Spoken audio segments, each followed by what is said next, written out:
오늘 저는 본문의 말씀을 통해서 이해를 넘는 사랑이란 제목으로 함께 말씀을 나누려고 합니다. 오늘 어버이 주일로 지키고 있습니다. 사실 교회에서 어버이로 지키는 것은 미국에서 어머니 주일이죠. 어머니 주일이 유래가 돼서 우리나라에 오면서 1960년에 이제 어머니와 아버지를 같이 합쳐서 어버이라 해서 어버이 주일로 이렇게 지키고 있습니다. 꼭 미국에서 유래가 되지 않았다 하더라도 성경은 우리에게 있어서 약속 있는 첫 계명이 무엇인가? 그것은 예배소 6장 4절에 이렇게 말씀하고 있습니다. 시작. 내 아버지와 어머니를 공경하라. 이것은 약속이 있는 첫 계명이니. 아멘. 이것이 약속 있는 첫 계명이 무엇이겠느냐? 내 아버지와 어머니를 공경하라 하는 이 말씀입니다. 이 말씀, 그것은 하나님을 경외하는 것과 마찬가지로 부모를 공경하라 하는 말씀입니다. 오늘 본문의 말씀을 통하여 부모가 자녀를 향한 사랑은 인간의 이해를 넘는 사랑이라 볼 수 있기에 그 사랑을 통해서 오는 하나님의 사랑을 깨달을 수 있다는 것입니다. 성경 역사에 보면 다윗이라는 인물 참 중요한 위치에 있습니다. 히브리 왕조의 뿌리라고 볼 수도 있고 예수님의 조상이라고 할 수 있습니다. 또 하나님을 경외하는 신실한 그리스도인들의 표본인 동시에 예수 그리스도의 그림자로 묘사되고 있습니다. 다윗을 가리켜 승리의 신앙인이라고 부릅니다. 그러나 다윗의 말년에는 그 아들 압살롬의 반란으로 가장 큰 위기를 만나게 됩니다. 다윗이 군대장관 요압이 군사 반란 반군을 진입하고 도망치는 압살롬을 단창으로 다 한 번에 찔러 죽였습니다. 다윗은 전쟁터에서 달려온 전령들로부터 그 소식을 듣고 죽은 아들을 생각하며 슬피 울었다고 말씀하고 있습니다. 그것이 오늘 본문의 말씀 33절의 말씀입니다. 33절을 한번 보도록 하겠습니다. 시작. 왕의 마음이 심히 아파 문 위층으로 올라가서 우리나 그가 올라갈 때에 말하기를 내 아들 압살롬아, 내 아들 압살롬아, 차라리 내가 너를 대신하여 죽었더라면 압살롬 내 아들아 하였더라. 아멘. 참 이 짧은 구절, 이 33절 한 구절에 이 다윗이 자기 아들을 향한 그 마음이 그대로 나타나 있음을 볼 수가 있습니다. 자기를 반역하여 그렇게 수치를 주었던 아들을 향해서 죽었다니까 요 33절 한 절만도 내 아들이 3번, 5번씩이나 나오면서 눈물을 흘리는 것을 볼 수가 있습니다. 정권을 빼앗기고 빼앗는 정적의 관계도 아니고 저 아버지와 아들의 관계, 원수의 관계도 아니고 아버지와 아들의 관계라는 거예요. 그 앞에 뭐 다른 것이 있을 수가 있겠는가 하는 거예요. 오늘 내 아들 압살롬아 하는 이 아버지의 심정을 통해서 하나님께서 오늘도 우리에게 깊은 사랑의 교훈을 주고 있음을 우리가 알 수가 있는 것입니다. 이 배반한 아들 압살롬은 어떤 사람이었습니까? 그 압살롬은 3번째 아들로서 갈멜의 여인 아비가일의 소생입니다. 나발의 부인이었던 아비가일, 얼마나 아름다운 여인이었습니까? 그런데 거기서 난 이 압살롬은 그 용모도 참 훌륭해서 온 이스라엘 가운데서 압살롬과 같은 아름다움으로 크게 칭찬받은 자가 없다 그랬어요. 그래서 또 정수력부터 발끝까지 하나도 흠이 없었다 이렇게 말하고 있습니다. 그리고 얼마나 준수한 데다가 정말 남자다운 성품을 갖고 있었기 때문에 이 아버지의 사랑을 한 몸으로 받았다 이렇게 볼 수가 있습니다. 그런데 이러한 아들이 그 자기 동생 다말이 있었어요.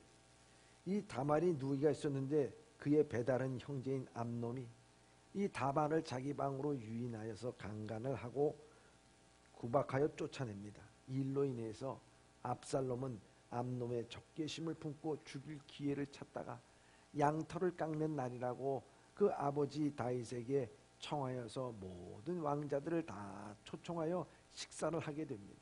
근데 그 식사를 하는 것은 모든 친교를 하는 것이 아니라 암놈을 암살하기 위한 계획이었다 하는 것입니다. 이때 술을 먹고 흥겨워할 때 사환을 시켜서 암논을 죽이게 됩니다. 그리고 아버지 다윗의 눈을 피하여 멀리 구슬 땅으로 도망해 버리고 말았습니다. 이처럼 암놈의 범죄와 압살롬의 사륙 행위는 다윗 왕가의 또 하나의 부끄러운 기록이었다 하는 것입니다. 압살롬이 구슬 땅에 도망간 다음 세월이 지나면서 다윗은 집을 나간 아들을 그리워하기 시작합니다. 이쯤에 다윗의 마음을 알아찬 군대 장관 요압이 다윗의 허락을 받아 압살롬을 이스라엘 땅으로 들어오게 합니다. 그래서 사무엘하 14장 21절에 보면 왕의 허락을 받아 예루살렘에 돌아온 압살롬은 자기의 잘못을 회개하기보다는 오히려 아버지 왕을 음해하고 반역할 일을 꾸미게 됩니다. 그래서 사무엘하 15장 1절에 보면 이후 압살롬이 자기를 위하여 병과 말들을 준비하고 전배 50명을 세우니라 이렇게 되어 있습니다. 은밀하게 군사훈련을 시키는 반면 한편으로는 백성들에게 인심을 얻기 위해서 가진 수단을 다하여서 백성과 왕 사이를 이간질시켰습니다. 그래서 사무엘하 15장 6절에 보면 이스라엘 사람들의 마음을 도족하니라 이렇게 돼 도족했다는 거예요. 그뿐만 아니라 이제 사무엘하 15장 7절에 보면 4년 만에 압살롬이 왕께 고하되 내가 여호와께 서원한 것이 있사오니 청컨대 나로 헤브론에 가서 그 소원을 이루게 하소서 이렇게 말합니다.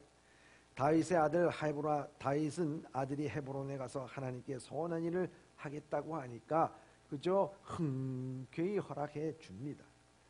헤브론은 사울이 죽은 다음에 다윗이 처음으로 왕위에 즉위했던 곳입니다. 그곳에 가서 이 압살롬은 다윗의 모사였던 아히도벨을 중심으로 해서 치밀하게 반란의 계획을 세웁니다. 그리고 예루살렘에 쳐들어오게 됩니다. 이때 다윗은 후궁 10명을 왕궁에 남겨놓고 급히 몸을 피해 나왔습니다. 사무엘하 15장 30절에 보면 다윗이 감람산길에 올라갈 때 머리를 가리우고 맨발로 울며 행하며 저와 함께 가는 백성들도 각기 그 머리를 가리우고 올라오니라 이렇게 되어 있어요. 한편 왕궁에 진입한 압살롬은 자기 아버지 후궁들을 지붕 위에 모아놓고 백성들이 보는 앞에서 강간을 하는 등 패륜을 저질렀습니다. 이제 이 나라의 왕은 아버지가 아니라 나다 하는 것을 말하는 것이죠. 이런 것을 보면은 이 압살롬이라고 하는 사람 자기 형제를 죽이고 도륙하고 도망가고 다시 틈타가지고 들어와가지고는 아버지 앞에 회개하는 것이 아니라 오히려 반란을 꿈꾸고 백성들의 마음을 도적질하고 아버지와 아들을 이간시키고 나중에는 쳐들어와서 아버지를 죽이려고 하고 자기 아버지의 후궁들을 모든 사람들 앞에서 욕보이는 이 압살롬 10번 죽여도 시원치 않을 그러한 존재였다 하는 것입니다. 그런데 이 압살롬에 대한 이 다윗의 마음은 어떤 것이었는가 하는 것입니다. 사람들은 흔히 부모와 자식의 관계를 천륜이라고 말합니다. 그 중에서도 자식을 향한 부모의 마음은 어디도 비교할 수 없는 넓고 큰 사랑이라고 볼 수가 있습니다. 압살롬을 위한 다윗의 마음, 그 마음은 어떤 마음이었는가 하는 것입니다. 1번 시작. 이해와 희생하는 마음입니다. 이해와 희생의 마음이라 하는 것입니다. 사람이 세상을 사는 동안 무엇보다도 중요한 것이 사람 사이 또 곧 대인관계입니다. 가깝게는 부모와 자식과의 관계, 친구와 이웃과의 관계를 들 수가 있어요. 근데 다 이 관계가 이해관계 속에서 이루어져야지만 원만한 것입니다. 아무리 부부 사이라고 해도요, 이해가 틀어지게 되고 실망하고 낙심하면 남보다 못하는 관계가 되는 것입니다. 그래서 상대방을 수용하지 않을 때 파국의 관계를 갖게 된다 하는 것입니다. 바울도 고린도전서 10장 23절 24절에 보면 모든 것이 가하나 모든 것이 유익한 것이 아니요 모든 것이 가하나 덕을 세우는 것이 아니니 누구든지 자기의 유익을 구치 말고 남의 유익을 구하라 이렇게 되어 있습니다. 다시 말하자면 남의 입장에서 생각하고 이해하라는 뜻입니다. 부모는 어떤 경우에도요 자기 입장에서 헤아려 자식의 입장을 이해하려 하는 것입니다. 나쁜 일을 저질렀을 때에도요 다른 사람들이 다 손가락질을 할 때도요 이 부모의 입장은 오죽했으면 그랬겠느냐, 오죽했으면 얘가 그랬겠어요, 얼마나 힘들었으면 얘가 그랬겠어요 하는 것이 이게 부모의 마음이라 하는 것입니다. 어떻게 하든지 이해해 보려고 하는 거예요. 아비를 배반한 압살롬의 그 마음을 받아들이며 너로 그렇게 이해한 겁니다. 또 이 아버지 다윗이 압살롬을 향한 마음은 두 번째는 이렇습니다. 2번 용서하는 마음입니다. 용서하는 마음이에요. 압살롬이 그 형인 암놈을 죽이고 구슬 땅으로 도망한 뒤 다윗이 압살롬에게 괘씸한 마음을 가지기보다는 오히려 치근하고 그리워하기까지 한 거예요. 이게 아버지의 마음이에요. 그래서 사무엘하 13장 37절에서 39절까지 보면 이런 말이 있습니다. 시작. 압살롬은 도망하여 구슬왕 암마홀의 아들 달메에게로 갔고 다윗은 날마다 그의 아들로 말미암아 슬퍼하니라. 압살롬이 도망하여 구슬로 가서 거기에 산 지 3년이라. 다윗 왕의 마음이 압살롬을 향하여 간절하니 암놈은 이미 죽었으므로 왕이 위로를 받았음이더라. 아멘. 여기 보면은 암미오의 아들 달메로 갔고 다윗은 날마다 그 아들로 말미암아 슬퍼하니. 아니 저 호족에서 패버려 뽑아버려 그런 얘기가 아니라 그 자식을 향해서 슬퍼했다 이렇게 되어 있어요. 그리고 암놈을 향하여 압살롬을 향하여 간절하니 이렇게 말씀하고 있어요. 자식을 향한 부모의 마음에는 공통점이 있는데요. 그것은 뭐냐? 자식이 지은 죄를 시간이 지나면 지워버리고 잊어버린다고 하는 것입니다. 완전히 잊어버린. 옛날 이삭은 그의 아들 야곱이 아비를 속이고 장자의 행세를 하며 축복을 가르쳤을 때 매우 충격적이라 몸을 떨기까지 했다고 그랬어요. 그런데 얼마 가지도 않았어요. 오히려 용서하고 그 자손 후손까지 축복해주는 모습이 있습니다. 신약의 경우에도 누가복음 15장에 보면은 아비의 돈을 갖고 나가서 온갖 창녀와 또한 세상의 모든 것들로 인해서 돈을 다 탕진하고 거지가 돼가지고 돌아온 탕아를 그 아버지는 그저 종으로 부리는 게 아니라 받아들일 뿐만 아니라 그를 다시 회복시켜주고 또 회복시켜줄 뿐만 아니라 가락지를 끼워주고 옷을 입혀주고 그 일을 위해서 사람들을 불러다 놓고 잔치를 벌이지 않습니까? 이게 아버지의 마음이다. 이 아버지의 마음. 아버지의 마음은요, 다윗이 압살롬에 대한 아버지의 마음은 세 번째 마음은 이런 마음이었습니다. 시작. 대신하는 마음입니다. 압살롬이 죽었다는 소식을 듣고 가슴을 치고 통곡합니다. 아버지를 배반하고 왕위를 빼앗은 아들인데도 그를 용서해 주었고 그의 죽음을 애석하게 생각하였습니다. 압살롬은 그 아비 다윗을 위하여 축출한 것뿐만 아니고 오히려 죽이려고 계교를 꾸몄습니다. 압살롬의 왕위를 비워주고 도망간 다윗은 끝까지 쫓아가서 죽이려고 계획했습니다.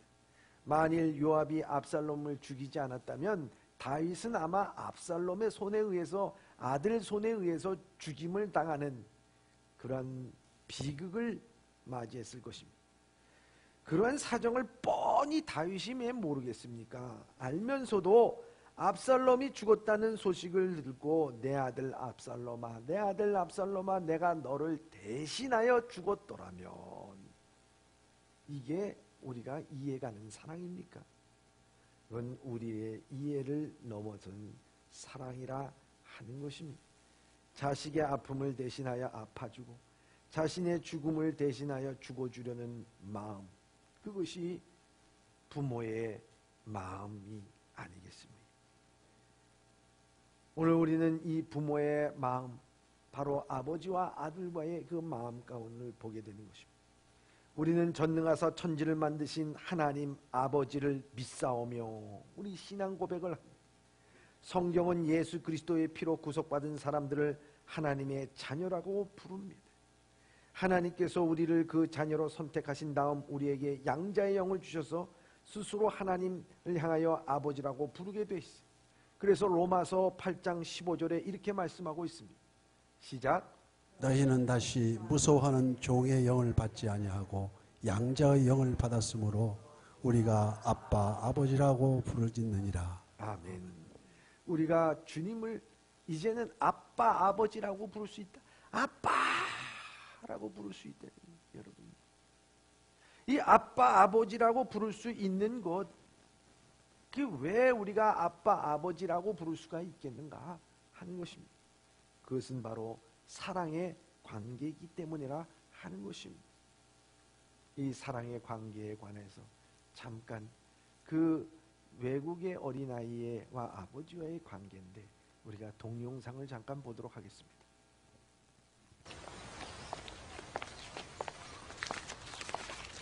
Daddy is the sweetest daddy in the world. Daddy is the most handsome. The smartest.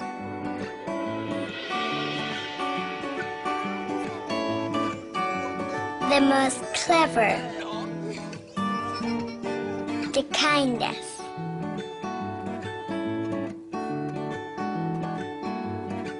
He is my Superman. Daddy wants me to do well at school. Daddy is just great, but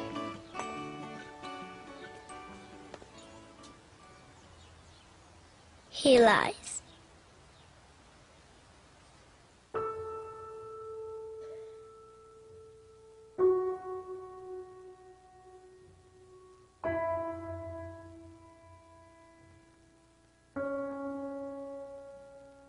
He lies about having a job.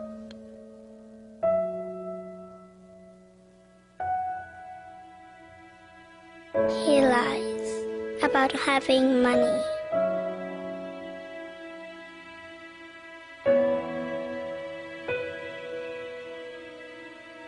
He lies that he's not tired.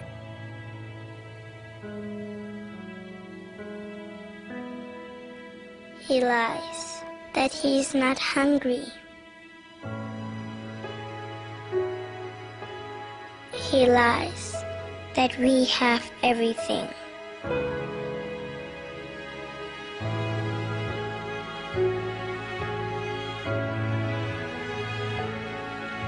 He lies about his happiness.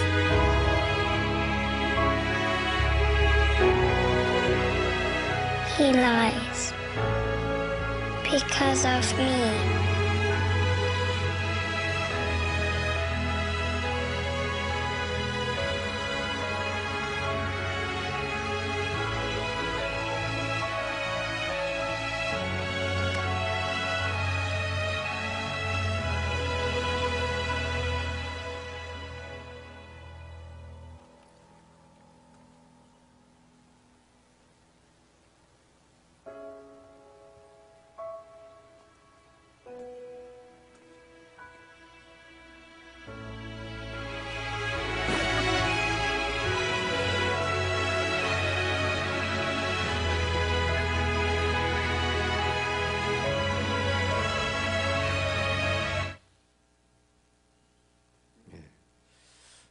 우리 동영상에도 봤지만 아버지라고 하는 존재, 아니 아버지가 아니더라도 어머니도 마찬가지 아니겠습니까? 다 배가 부르다고 얘기하고 나 모든 거 가졌다고 얘기하고 건강하다고 얘기하고 다 그럽니다. 왜 그러겠습니까? 한 가지, 자식을 사랑하기 때문에 자식을 위해서 자기의 고통과 아픔, 자기의 모든 것들 희생하는 것은 다 감추는 것이 이 부모의 마음이 아닌가 이렇게 생각이 됩니다. 하나님께서도 우리에게 있어서 이렇게 사랑을 주셨습니다. 부모가 자식을 사랑하는데 어떤 조건이나 이유가 없습니다. 그저 자기 자식이기 때문에 사랑하는 동물적인 성품이 있을 뿐입니다. 하나님께서 성도를 사랑하시는 것도 무조건적이며 자식을 향한 부모의 사랑도 더 큰 것입니다. 이사야서 49장 15절에 보면 여인이 어찌하여 그 젖먹는 자식을 잊겠으며 자기 태어난 아들을 궁일이 여기지 않겠느냐. 그들이 혹시 잊을지라도 나는 너를 잊지 아니할 것이라고 하였습니다. 이사야서 43장 4절에 이렇게 되어 있습니다. 시작. 내가 내 눈에 보배롭고 존귀하며 내가 너를 사랑하였은즉 내가 내 대신 사람을 내어 주며 백성들이 내 생명을 대신하리니. 아멘. 내가 내 눈에 보배롭고 존귀하여 내가 너를 사랑하였은즉 내가 너를 대신 사람들을 내어주며 백성들의 생명을 대신하리니. 이렇게 말씀하고 있습니다. 하나님께서는 언약은 급기야 그 독생자 예수 그리스도를 세상에 보내주시고 그를 십자가 위에서 죽게 하사 우리를 영원한 죽음에서 살려주셨습니다. 뿐만 아니라 그 아버지는, 하나님 아버지는 그 우리들의 관계 속에서 그 관계는 상속의 관계입니다. 두 번째입니다. 2번 시작. 상속을 보장해 줍니다. 로마서 8장 17절의 말씀입니다. 시작. 자녀이면 또한 상속자 곧 하나님의 상속자요 그리스도와 함께한 상속자니 우리가 그와 함께 영광을 받기 위하여 고난도 함께 받아야 할 것이니라. 아멘. 신명기 7장 6절에 보면 너는 여호와 내 하나님의 성민이라 내 하나님 여호와께서 지상 만민 중에서 너를 자기 기업의 백성으로 택하셨느니라. 이렇게 말씀하고 있습니다. 기업이란 상속을 뜻하는 것입니다. 아버지가 자식을 위하여 기업을 준비해 놓고 그걸 물려주는 것을 말합니다. 하나님이 주시는 기업은 현세적이나 물질적인 것이 아니라 내세적이고 신령한 것이며 영원한 것임을 깨달을 수 있기를 바랍니다. 세 번째입니다. 3번입니다. 시작. 완전한 구원에 이르게 하십니다. 다윗은 압살롬의 죽음을 애석하고 통곡하게 할 뿐만 아니라 하나님 아버지께서는 범죄한 자녀들의 죄를 사하여 주시고 죽음에서 구원해 주십니다. 이사야서 1장 2절에서 3절까지 보면 하늘이여 들으라 땅이여 귀를 기울이라 여호와께서 말씀하시기를 내가 자식을 양육할거늘 그들이 나를 거역할도다. 소는 그 임자를 알고 나귀는 주인의 구유를 알걸만 이스라엘은 알지 못하고 나의 백성은 깨닫지 못하는도다 말씀하고 있습니다. 그러나 마침내 하나님께서는 이사야서 1장 18절에 이렇게 말씀하고 있습니다. 시작. 여호와께서 말씀하시되 오라 우리가 서로 변론하자. 너희 죄가 주홍 같을지라도 눈과 같이 희어질 것이요 진홍같이 붉을지라도 양털같이 희게 되리라. 아멘. 이것이 성경에서 말하는 아버지와 아들의 완전한 관계라 하는 것입니다. 압살롬의 죽음을 애석하게 여기며 슬피우는 다윗의 심정은 인간적인 부성애를 느낄 수가 있습니다. 하지만 우리의 육신의 아버지보다 더 위대한 하나님 아버지께서 죄인에게 베풀어 주신 사랑과 구원의 은혜를 깨닫고 우리는 감사해야 될 것이다 하는 것입니다. 저는 우리 성도들이 다 알다시피 얼마 전 저의 부친상을 당하게 됐습니다. 사랑하는 아버지를 떠나보내면서 우리 사랑하는 성도님들, 연로하신 부모님들은 다 이러한 경험을 해서 그 마음이 어떤지 조금이나마 이해가 되기 시작했습니다. 아버님이 떠나기 전 1년 전에 이 시를 쓰고 그 책을 발간하여서 아흔의 잠언이라 하는 책을 쓰셨습니다. 그런데 그 책을 다시 한번 읽는 가운데 거기에 부모의 마음이라고 하는 그 시가 있었어. 그 시를 읽는 가운데 참 내 자신이 불효자식이었구나 한 그 생각, 부모의 마음이 어떤 것인가를 다시 한번 깨닫게 되었습니다. 제가 한번 그 부모의 마음 한번 그 시를 읽어드리도록 하겠습니다. 우리 부부는 1녀 3남을 낳아 키웠다. 잘 키워 시집장가를 다 보냈네. 아들 셋을 통해서 자보를 맞아 들였지. 친정 부모 품 안에서 곱게 자란 애기씨들, 신랑 따라 낯선 집에 시집와 처음에는 모든 것이 서툴렀고 얼떨떨했지. 어느 사이 아들 낳고 아들 딸 낳고 우리 가문의 조상이 됐네. 아, 볼수록 귀엽구나. 우리 가문을 범창케 할 보물들. 나는 너희들을 친딸 셋을 얻었다고 생각한다. 너희들은 시부모라 한 다리 건너 생각하지 말고 친부모 2분을 더 모셨다고 생각해 다. 룻과 같이 말이다. 사랑 안에서 할 말을 주저하지 말고 진솔하게 대화하자. 오해가 있으면 풀어가며 웃자. 각각 떨어져 따로 사느니 산이 간섭할 곳도 없고 눈치 볼 곳도 없지만 혹시 무슨 가르침이 있으면 그리 믿고 따라 주렴. 젊어서는 자식 위해 어떤 희생도 아끼지 않고 살아왔네.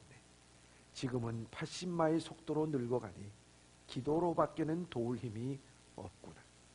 전통에 담긴 화살 같은 아들, 딸들아. 이제는 너희들을 바라보며 의지할 수밖에 밖에 짐을 지으려는 것이 아니라 본능적인 마음뿐이니라. 사랑한다. 아들과 아들의 피로 연결된 딸들아. 인생이 노쇠되면 내일을 모른단다. 부모 나이가 되면 알리라. 명심하거라. 위로는 부모 경공, 아래로는 자식 사랑, 옆으로는 부부 화목. 형제와 동서들은 서로 단합하여 살아가리라. 천대에 이르도록 복을 받으리니. 이런 시였습니다. 이 시를 바라보면서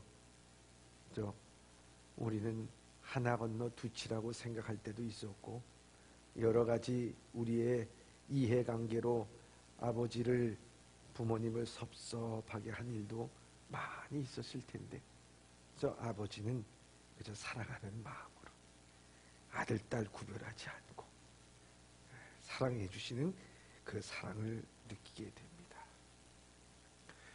사랑하는 예범의 성도 여러분, 오늘은 주님께서 우리를 사랑하시는 것은 이거보다 더 큰 사랑 아니겠습니까?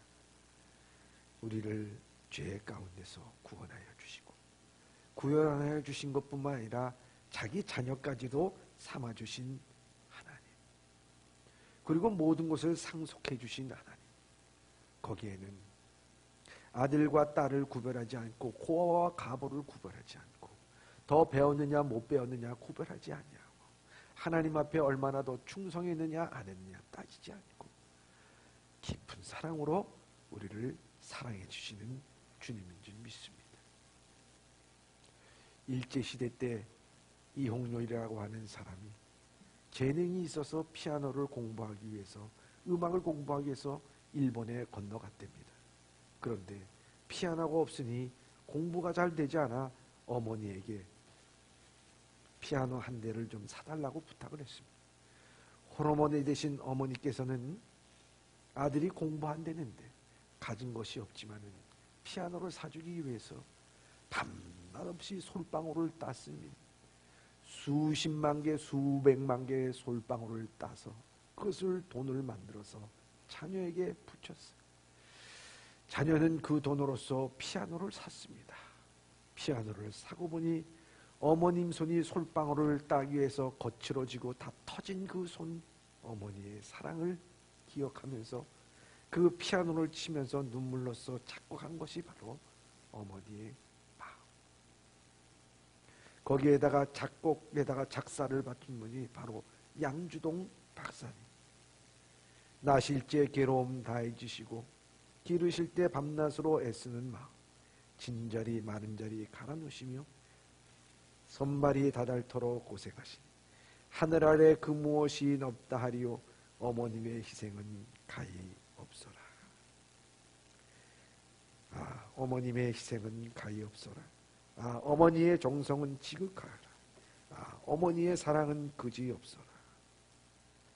우리는 모두 다 이 어머니가 있기에, 아버지가 있기에 오늘도 주의 사랑을 우리가 깨닫고 사랑의 빚진 자로서 오늘도 사랑하며 살아가는, 부모에게 효를 다하는 우리 사랑하는 예범의 성도들이 다 되시길 주님의 이름으로 축원합니다. 기도하겠습니다.